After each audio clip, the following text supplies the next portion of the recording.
Hello and thank you for joining me. This is Taliesin McKnight, and today's subject is the magical formula of IAO. The three letters IAO represent the threefold process of growth, death, and resurrection. This process can be found in all aspects of life. This principle, this law. Growth, death, and resurrection is found in all aspects of life. It is the threefold phases, the threefold cycle. It is also the formula of initiation. It is the formula of initiation. And you see this reflected in various initiation rites within secret societies, fraternal orders, this process of growth, death, and resurrection. Before I go any further, I would like to remind my viewers that new videos come out every Saturday morning. So if you enjoy my videos, be sure and hit the subscribe button because new videos come out every Saturday morning, every week. So anyways, IAO is a magical formula. A magical formula is a short word, or it could be a word or a phrase or a series of letters that represents some kind of an occult principle or law. So it is simply a way of conveying these ideas. And IAO is actually an early Greek form of tetragrammaton. It is an adapted form of the name. But IAO represents growth, death, and resurrection.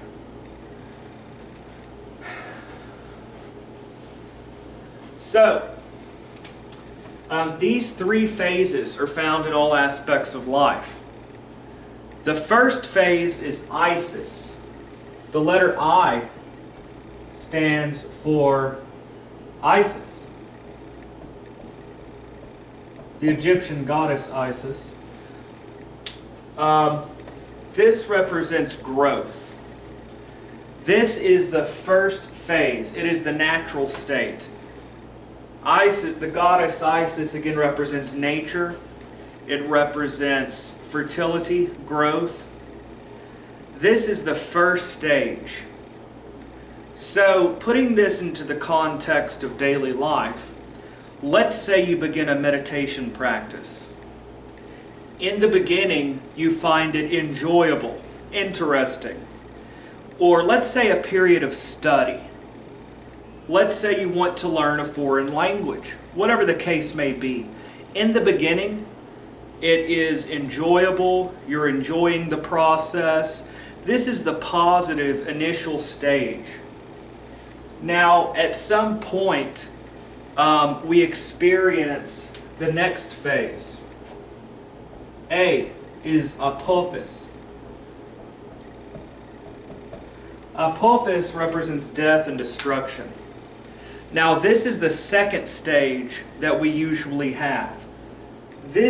We all have ups and downs in life.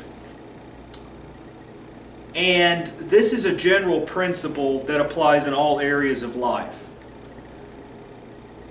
Within a meditation practice, this is the period when you don't feel like meditating, when it's not enjoyable. It is where it's difficult to make yourself do what you need to do. In learning a foreign language, this would become the period where it becomes boring. You're not enjoying it. You want to quit. You want to stop. In relationships, we all have the initial phase in a relationship where we're sexually attracted, there's love, there's all these positive things. But usually there comes a dark period of arguing, a dark phase, a period of hardship. In starting a business, you may begin all excited about starting the business, you're getting it set up, you're happy about it. But this next phase is when you want to quit. You want to stop. It's when the going gets tough, in a sense. It's when things become difficult for you. This is when it becomes painful to continue with the practice. Now, if you push through that phase, if you push through this phase, then you come to the next period, which is resurrection. If you push through this dark period, you don't return to the primal state of Isis, but you end up in a higher state of being, symbolized by the O, or Osiris. This is resurrection. Okay? So, this applies in the process of initiation. It applies in virtually all aspects of life. So, let's say that you want to begin working out or learning a martial art. In the beginning phase, you're enjoying it, it's easy. When you go to the gym, you see lots of people start. But after about 2 weeks or a month, people stop going. They get bored, or they lose interest, whatever. This is where most people quit.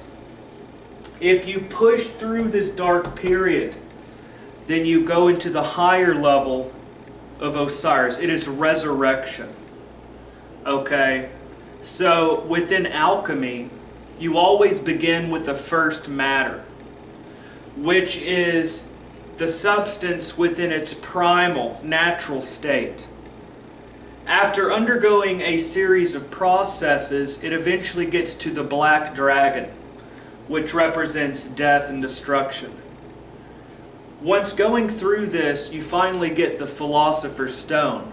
This is the process of the death and destruction of the old phase and a return to a higher order of being. Within the symbol of the phoenix, you have the phoenix consumes itself and rises from the ashes at a higher state. You have death and you have resurrection. And this is a key element that you find in different world mythologies. The hero undergoes some type of a battle with a dragon, or undergoes some type of a hardship. And coming through, the hero obtains his goal. Okay, for example, going after the golden fleece. There are all these labors to obtain the golden fleece. In order to accomplish one's mission or goal, one has to battle some kind of a beast or a monster within mythology. And then, within certain initiation rites, within various fraternal orders and secret societies, you have a symbolic death and resurrection. You have a death and resurrection, as you find within different fraternal orders, within the initiation rituals. So you have the death of the old self and the resurrection of the new. So, what is important to understand, to remember this formula, is that whenever things get difficult in life, keep this in mind. And this helps me quite a bit. Whenever I undergo anything, it could be learning a martial art, it could be beginning a spiritual practice, I know that in the beginning it's going to be enjoyable, I'm going to like it, whatever, but I know that this period of apophis is a natural part of the process. Just realize, whenever things get difficult, whenever you experience the dark night of the soul in mysticism at a higher mystical level, whenever the going gets tough in a relationship, whenever things become unbearable and you feel it's impossible to continue with where you're going, realize that this is a natural phase that will occur in any aspect of life. Realize that if you just push through this period, then you will come through the other side at a higher order of being, at a greater state. So this formula is very important to remember and to keep in mind. It could be any aspect of life. When things get difficult, where most people quit, if you just push through this, you'll get to the next and higher state of being. Again, this threefold process of growth, death, and resurrection. The natural primitive state, a death and a resurrection, a higher state of being, you see it within Wiccan initiations. You see it, the death and resurrection rites, within various fraternal organizations. You see this repeated again and again, a death and resurrection. You see it in alchemy. You see it in the Golden Dawn in the 5=6 grades of Tiferet. Undergoing a death, a resurrection, and knowledge and conversation of the Holy Guardian Angel. So this applies in all aspects of life. So, that is an important thing to understand. Now, I would like to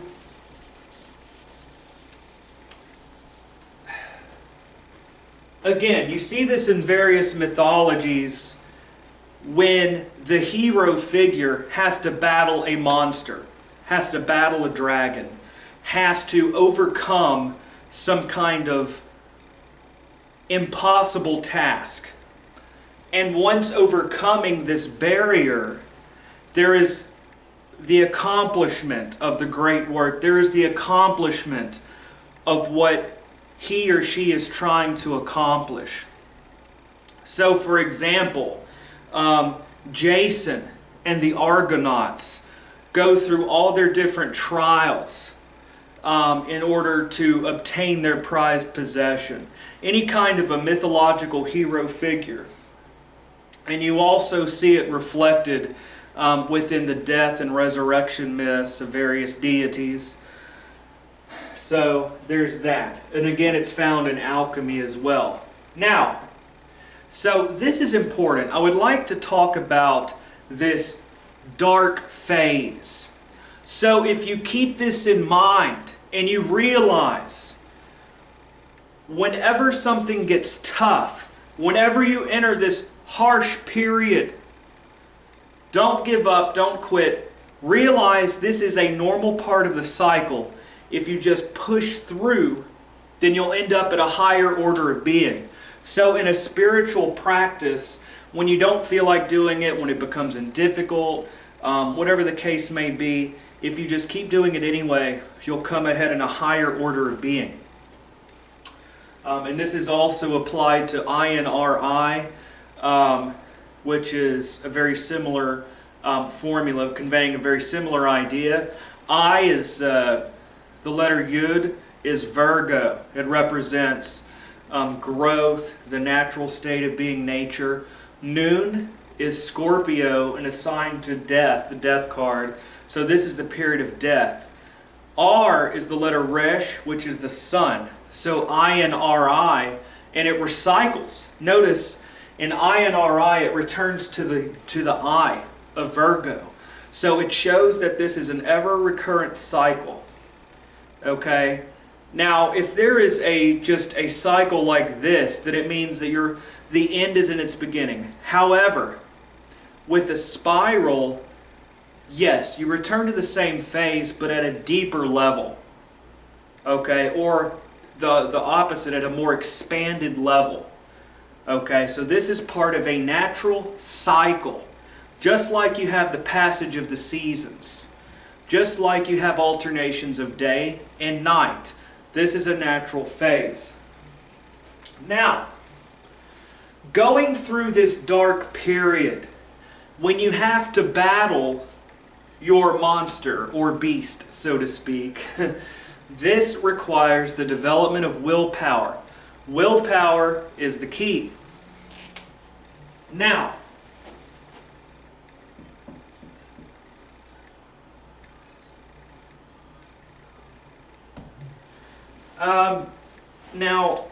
the ideas I'm talking about have nothing to do with Crowley.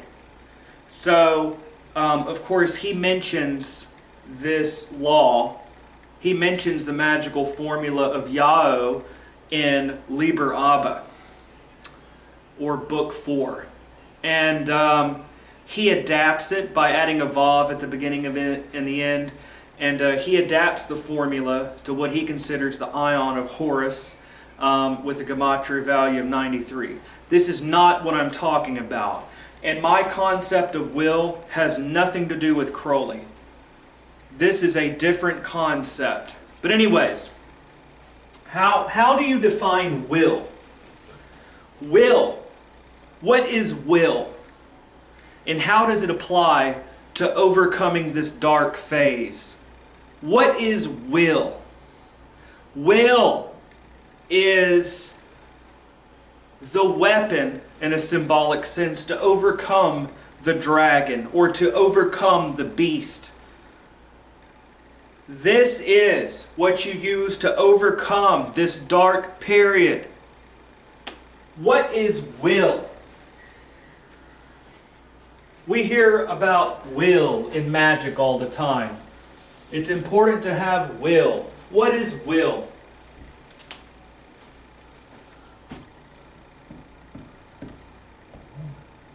Will could be defined in 3 ways.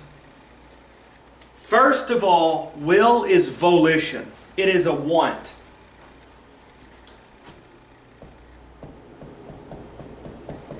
Volition. Will is volition. It is a want, it is a desire. So when you will something to be, you yearn for it, you want it. It is your will, it is your yearning, it is what you desire. So that is will. Second of all, will has 3 other aspects. Will is the ability to make yourself do things that you don't want to do. It is the ability to make yourself do the things that you don't want to do. So, for example, if you're on a diet, or let's say you're trying to lose weight and get into shape, you do not feel like going to the gym and working out. You don't feel like it. You're tired. You really don't feel like it. You had a long day at work, whatever. Willpower in this sense, making yourself do things even when you don't want to. This is willpower. Making yourself go to the gym when you don't want to. And applied to this dark phase or period, when a practice becomes unbearable, when the going gets tough, you make yourself do it anyways. This develops will.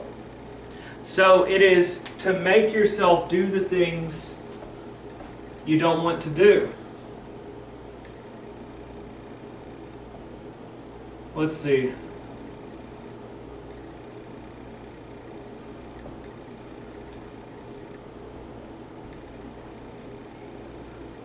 I don't know how I'd write that out, but it is the ability to make yourself do the things that you don't want to do. The third aspect, and the next aspect of will, is impulse control. When you want something, like if you're trying to get into shape and you crave a donut, you control your impulses. If you want that donut, that extra slice of pizza, you stop yourself. Okay? So this applies, so will, for one thing, it is your will, it is your volition, your desire. But will also has 2 aspects. And these are symbolized by the twin pillars, or twin towers, of Yakin and Boaz. This is a symbol in the Qabalah and also in Freemasonry. These twin pillars represent duality. So you have hot and cold, light and dark, day and night, male and female. You have growth and you have destruction. You have the twofold nature. And the will has a twofold aspect. Will is the ability to make yourself do the things you don't want to, that you don't feel like it. You make yourself do it anyways in order to push through this phase. It is also the ability to restrain yourself, to keep yourself from doing things that you crave or want. So it is the ability to keep a long-term desire in mind and to control smaller impulses, to drive yourself to accomplish. These are the two horns of Baphomet. Through the friction of these opposing forces arises the flame of initiation, the flame of illumination. Through the tension of contending forces, through resistance, through this working of opposing forces arises the energy in between the two forces. Will is the ability to make yourself do the things you don't want to do. It's the ability to control to not do the things you want for some deeper goal or purpose. Okay? So, this is important. And in the Chariot card, you see the charioteer. The charioteer has a white horse and a black horse. The charioteer has a white horse and a black horse. These represent these two aspects of the will. And controlling these two forces, he drives towards what he is seeking to accomplish. Whether it is enlightenment through a meditation practice, or whether it is whatever, your spiritual practice to achieve the great work, it is whatever you're trying to do, any aspect of life. Controlling these two forces. Again, in the Strength card, you show the woman holding the mouth of the lion. Now, the woman symbolizes Virgo and Mercury. And the lion is the principle of sulfur. And sulfur and Mercury, there are different ways of ascribing it. Some fraternal orders see this duality of the three primes in alchemy different ways. So some may disagree with me. But in the older alchemical texts, sulfur and Mercury are opposites. These are the two polarities. Okay? These are the two aspects of the self.